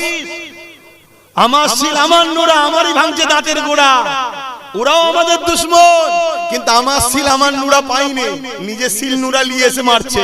আর এতে আমার সিল নিয়েছে, আমারই নুরা নিয়েছে, আমাদেরই মারছে। ঠিক না বে ঠিক গো? আমাদেরই ভোটে জিতে আমরাই লড়াই করেছি, আমাদেরকেই মারছে। তো সেই জায়গাতে আজকে কোন মুসলমান যদি এসে সালাম দেয় আপনাকে জবাব দিতে হবে না? হবে না কেন? জবাব দেওয়াটা কি ওয়াজিব? জবাব দেওয়া কি বলবেন তো? ওয়াজিব দিতেই হবে, না হয় ওয়াজিব তরক করা কাবিরা গুনাহ হবে। আর ইচ্ছা করে যদি অস্বীকার করে ঈমান চলে যাবে। শুনছেন তো নাকি? কিন্তু ওই লোকটাই যদি কালকে আবার ইসলাম থেকে বেরিয়ে যে এসে সালাম দেয়, জবাব দিতে হবে? জোরে বলেন। তাহলে যখন এ ভালো ভালো কথা বলেছিল করে দেবো, কেউ বলেছে দে, ভুল কি বলেছে? ঠিকই বলেছে। কিন্তু আজকে যখন এর মুখোশটা খুলে গিয়ে অরিজিনাল পেতনি মুখ বেরিয়ে পড়েছে, এবারে আর দেয়া যাবে? কথা মাথায় ঢুকলো। এখন আমি শেষ কথা বলবো। কেন্দ্র সরকার জালিম না জালিম নয়, এটা মানেন আপনারা? আবার একবার সাক্ষী দেন কারা কারা জালিম বলে মানেন কেন্দ্র সরকারকে। ঠিক বলছেন? ঠিক বলছেন? ঠিক বলছেন? হাত নাবান না, হাত না বলে হবে না, একবার দেখতে হবে কেন্দ্র সরকারের লোক আমাদের মধ্যে আছে কিনা। হাত তুলে বলেন কারা জালিম বলে মানেন, কেন্দ্র সরকারকে জালিম বলে মানেন। এবার দেখুন তো ওর দলের লোককে আমাদের মধ্যে ঢুকে আছে কি না, দেখতে হবে। নবীর মাহফিলে বসে, দিনের আলোচনার মাহফিলে বসে মুনাফিক চিনা দরকার আছে না? হ্যাঁ, মুনাফিকের সঙ্গে আমরা ঝগড়া করব না, কিন্তু চিনে লবো এই এমন এক গোড়াই গন্ডগোল কি বলা দরকার আছে না? আর না হয় এটা ভাববো এমন ইসলাম থেকে বেরিয়ে গেছে, দুটোর মধ্যে একটা কি জানা দরকার আছে না? হ্যাঁ, তাহলে কেন্দ্র সরকার জালিম, তাই তো নাকি? দ্বিতীয় আর একটা কথা জিজ্ঞেস করছি, আমার রাজ্য সরকারকে আপনাদের কি মনে হয় জালিম না জালিম নয়? কারা কারা জালিম বলে মানেন হাত তোলেন। আমিও মানি জালিম, হাত লম্বা করে তোলেন যারা তুলছেন। কেন বোলডুজার দিয়ে দুর্গাপুরে রাজ্য সরকার মাদ্রাসা ভেঙেছে, জালিম না জালিম নয়? রাজ্য সরকারের বক্তব্য মাদ্রাসার ছেলেদেরকে মিড ডে মিল দেবো না, কুকুরের বাচ্চাকে মিড ডে মিল খাওয়াবো। তাহলে মাদ্রাসার ছেলেরা কুকুরের বাচ্চাদের থেকেও খারাপ। এত বড় কথা যে বলে সেই রাজ্য সরকার জালিম না জালিম নয়? এই জালিম বলে যারা মানেন পাশে দেখেন কেউ জালিমের লোক আছে নাকি? হাত তোলেন, এমন কেউ নেই তো? হাত নাবান। যদি কেউ হাত না তোলে সেগুলোকে চিনে রাখেন, বাস ওই দুটোর মধ্যে একটা। শুনছেন না শোনেন না? আমার মাদ্রাসার দুশ্মন যদি তো জালিম নয়, তুই মুসলমান কে বললো? তুই তো মুসলিম ধর্মের মধ্যে কলঙ্ক হয়। আমার ধর্মে এসে গেছিস, অন্য কেউ চাষ করে দিয়েছে, আর নাই ছিলিস ভালো ছেলে, কিন্তু আজকে ধর্ম থেকে তুই বেরিয়ে গেছিস। দুটোর মধ্যে একটা, তিনটা কিছু হতে পারে না। এবারে রাসূলুল্লাহ কি বললেন মিসকা শরীফের হাদিস, যে জুলুম করছে দেখো, জানার পরেও তুমি যদি তাকে শক্তিশালী করার জন্য সাপোর্ট করো, তাহলে তার ঈমান। তাহলে কেন্দ্র সরকার জালিম, রাজ্য সরকারও জালিম, এরপরও যদি এদেরকে কেউ ভোট দেয় সেই মুসলমান থাকবে, ইসলাম থেকে বেরিয়ে যাবে। এটা আমার বাপের কথা না, রাসূলুল্লাহর কথা। আজরে বলেন। তা আমি এই কথা কোনো উম্মকে জানাবো না, আমার মা বাপ ভাই বোনেদেরকে জানাবো না। এই জানিয়ে দেওয়াতে কিছু 2 নম্বর মুসলমানদের খুব কষ্ট হচ্ছে। এই কথা বলার কি দরকার? কি দরকার? এবারে কোরআন থেকে প্রমাণ দেবো, আরো দিন ঘুষিয়ে আসবে। এটা হাদিস দিচ্ছে একদিন, এরপরে আল্লাহর কোরআন থেকে প্রমাণ দেবো ইনশাআল্লাহ। সে সব দলিল নোট করা হয়েছে, সব রেডি করে রাখা আছে, কোরআন থেকে প্রমাণ করে দেবো যেদেরকে আল্লাহর কোরআন কি বলছে এদের সম্বন্ধে। তো যাক, এবারে শেষ কথা, ওয়াকাফকে বাঁচাতে চান কারা কারা একটু হাত তুলে দেখা। আলহামদুলিল্লাহ, নারে তাকবীর, নারে জিহাদ। বাঁচাবার রাস্তা কি? রাস্তায় নেবে শুধু হই হই করলে বেঁচে যাবে? একটা লোক লুহা দিয়ে এটাকে কাটছে, তা যদি কোনো জিনিসকে লোহা দিয়ে কাটে, আমারও যদি সেটাকে যে অস্ত্র দিয়ে কাটছে সেই অস্ত্র দিয়েই তো আমাকে রুখতে হবে নাকি? কথা মাথায় ঢুকছে? তাহলে ওয়াকাফকে যারা লুটছে কোন পাওয়ারে লুটছে? জোরে বলুন, সবাই বলুন, কোন পাওয়ারে? রাজ পাওয়ারে। তাহলে আমাদেরকেও ওয়াকাফকে বাঁচাতে গেলে রাজ পাওয়ারের দরকার আছে না নাই? যে পাওয়ারে ওরা আইন করছে ওই পাওয়ার দখল করে আমাদেরকেও আইন করে আবার ফিরিয়ে নিতে। ওরাও 100 বছর ধরে টার্গেট করে আজকে এই জায়গায় গেছে, আমাদেরকেও তো সময় লাগবে, কিন্তু রাস্তা ছাড়তে হবে। অলরেডি আমি জানতে চাইছি, দিদি আর মোদি দুজন মিলেই ওয়াকাফের বন্ধু না দুশমন গো? দুশমন। অপরদিকে নওশাদ সিদ্দিকী নবী বংশের আওলাদ, ওয়াকাফের দুশমন না বন্ধু? সে অলরেডি সুপ্রিম কোর্টে কেস চালাচ্ছে, যেটা প্রথম বললাম। তাহলে এই জায়গায় যে ওয়াকাফ বাঁচাতে চাইছে, ওয়াকাফের হয়ে লড়ছে, ওয়াকাফের হয়ে জেল খেটেছে, আমি হুজুর হিসাবে আমি তো পারিনি, সে যখন করছে, আপনি ইমাম হিসাবে পারেননি, সে যখন করছে, তার সাথ দেওয়া দরকার আছে না নাই? কারা কারা আমার সঙ্গে একমত তার সাথ দেওয়া দরকার? হাত তোলে। আলহামদুলিল্লাহ, আল্লাহ কবুল করে বোন, আল্লাহুম্মা আমিন। কিন্তু 500,000-এ বিক্রি হয়ে যাবেন না? যদি বিক্রি হন কি হবে বলেন তো? একটু শুনবেন না? একটু শোনেন কি হবে। এই কিছুদিন আগে বিহারে ভোট হলো, বিহারে শুনছেন তো? কিছুদিন আগে বিহারে ভোট হয়েছে। বিহারে ভোটে বিজেপির মিটিং এ গিয়ে অনেকে খুব নাচা নেমে যাচ্ছে। একটা বোন দেখছিল, একটা মাথায় হাত, একটা কোমরে হাত দিয়ে খুব নাচছে। তার কিছুদিন পরে দেখছি সেবার কাঁদছে। তো মিডিয়া জিজ্ঞেস করছে क्या बात है, क्यों रो रहे हो? बोलते अरे यार भाजपा वाला 10,000 रुपया दिए थे, हम तो वोट दे दिए, अभी वो लोग जीत के हमारा ही घर तोड़ रहे हैं। ওরা পয়সা দিয়েছিল, ভোট দিয়ে দিয়েছি যাদের বিজেপিকে, এখন তারাই জিতে আমাদের ঘর ভাঙছে। কাল তুমি যদি মনে করো যে পয়সা নিয়ে দিয়ে দেবো, খোদার ঘরকে যখন ছাড়েনি, তোমার ঘর কিরা ছাড়বে মনে হয়? এই ঘরটা ভাঙলে কেউ এর পাশের গ্রামের কেউ আসবে? কিন্তু খোদার ঘরের জন্য সবাই ঝাঁপিয়ে পড়বে। সেই ঘরে যদি এরা হাত দিবার সাহস দেখায়, তাহলে তুমি কি ভাবছো তোমায় ছেড়ে দেবে? অতএব সময় এখনো আছে, নিজের পায়ে দাঁড়াও। আমি জলসা করি, আমি ধর্ম প্রচার করি, আমি হুজুর, আমি কোন জায়গায় দাঁড়াতে পারছি না, তো কি হয়েছে? কিন্তু আমার উচিত, কেউ লড়ছে যখন তার সাথ দেওয়া দরকার। তাই নওশাদের সাথ আমি দিই, আপনারাও দেবেন। আর একটা কথা, এই নওশাদের দিকে শুধু মুসলমান নয়, সর্বধর্মের লোক ঢুকছে। এটাকে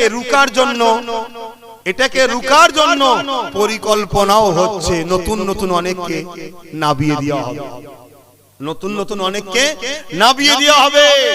তারা অনেক আবেগ নিয়ে আসবে, কিন্তু তারা নিজেরা মুসলমান কি সন্দেহ আছে? দিদি বলেন এত বড় কথা বলছেন, হ্যাঁ আপনাকে খেয়াল রাখতে হবে তার ভবিষ্যৎটা কি, বর্তমানটা কি। আল্লাহ রসুল বলেছেন, পাহাড় সরে গেছে বিশ্বাস করো, মানুষ পরিবর্তন হয়েছে সহজে বিশ্বাস। তাহলে কাল ভবিষ্যৎটা দেখতে হবে। গতকালকে কেউ একজন ইসলাম কবুল করলো, আজকে তাকে ইমামতির দায়িত্ব দিলেন, একটু দেখা দরকার আছে না? না ঠিক আছে, ভালো কথা, এসেছে তো ভালো কথা, ওয়েলকাম, আহলান সাহলান, মুবারকবাদ, আসেন।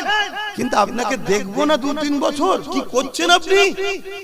আর এসেছে যেই খুশি হয়ে বুকা মুসলমান বলছে আপনি ইমামতি করেন, আপনি ইমামতি করেন। বলেন এর থেকে বড় বুকা আর কে আছে? একটু মাথায় রাখা দরকার আছে না? নাই। আমি জাতিকে বাঁচাবার স্বার্থে বলছি। আর তুমিও যদি সত্যি মুসলমান হও, তাহলে তোমারও তো মনে রাগ করা উচিত নয় যে আমি ইসলাম যখন কবুল করেছি, তাহলে সত্যি তো আমি এক্ষুনি কেন ইমামতি করব? আমার কিছুদিন বিশ্বাসের দরকার আছে না? নাই। আমার নবীকে আল্লাহ নবী করে পাঠিয়েছে না পাঠায়নি? কিন্তু 40 বছর ধরে মক্কায় মানুষের কাছে রাসূল পাক সাল্লাল্লাহু আলাইহি ওয়াসাল্লামের ব্যাপারটা বুঝিয়েছে, তারপরে প্রকাশ করিয়েছে যে দেখো সিস্টেম এটাই। কিন্তু হঠাৎ করে কেউ মুসলমান হলো আর তুমি তাকে বলছো চলে আসো, এটাই আমাদের ইমাম, ঠকতে হবে। দ্বিতীয় নম্বর, কিছু স্লোগান আছে যে স্লোগানের মধ্যে শিরক আছে, যে স্লোগানের মধ্যে শিরকের গন্ধ আছে। তার মধ্যে একটা স্লোগান হলো বন্দে মাতারাম। এই স্লোগানের মধ্যে শিরক আছে, শুনছেন তো নাকি? খুব সাবধান, এই স্লোগান দেওয়া যাবে। আমরা ভারতবর্ষের পূজা করি না, ভারতবর্ষের উপাসনা করি না, ভারতকে জানের থেকে বেশি ভালোবাসি। ভারতকে জান দিয়েছি, ভারতের জন্য রক্ত দিয়েছি, আগামীতেও দেবো, কিন্তু তা বলে ভারতের উপাসনা করি না। আমরা মুহাম্মদ সাল্লাল্লাহু আলাইহি ওয়াসাল্লামের উপাসনা করি না, আমরা উপাসনা করি একমাত্র কার? হ্যাঁ, একটু বুঝে বুঝে দল করো। দল করতে গিয়ে মুশরিক হচ্ছ না তো? এই কথা কোনো বলা দরকার আছে না? নাই? কে কে কষ্ট পেলেন? আল্লাহুম্মা আমিন। আয় আল্লাহ, আমার ডিউটি আল্লাহ, আমি চেষ্টা করছি বুঝাবার, আপনি কবুল করেন আল্লাহ। আপনি যদি কবুল না করেন আল্লাহ, কিছুই হবে না। আল্লাহ আপনি কবুল করেন, আল্লাহ আমাদের আশা বসাকে কবুল করেন। নামাজের জন্য দোয়া ছোট করছি, আল্লাহ যে যা সালে হাত তুলেছে কবুল করেন। আমার মা বোনদের সংসারে শান্তি দেন। সামান্য ভিক্ষালি আমার মা বোনেরা যেন ইসলাম বিদ্বেষীদের সঙ্গে সাথ না দিয়ে ফেলে। আল্লাহ আলেম উলামা ইমাম ভাই যারা আছে সবাইকে সংগঠিত ঐক্যবদ্ধ হওয়ার তৌফিক দেন। হে আল্লাহ, হাবিবের খাতে রহমত করে মেহেরবানি করে দোয়াকে কবুল করেন আল্লাহ। আমিন আমিন আমিন। বারহাক লা ইলাহা ইল্লাল্লাহ মুহাম্মাদুর রাসূলুল্লাহ সাল্লাল্লাহু আলাইহি ওয়াসাল্লাম। সকলে কাতার দেন, 20 মিনিট সময় আছে, ঘাবড়াবার কিছু নেই। কাতার দেন, নামাজ হবে। আমি মুসাফির হালে আছি, আমি 2 রাকাত নামাজ মেম্বারে পড়ে নেব। 2 মিনিটের মধ্যে নামাজ শুরু হবে, আপনারা কাতার দেন। আসসালামু আলাইকুম।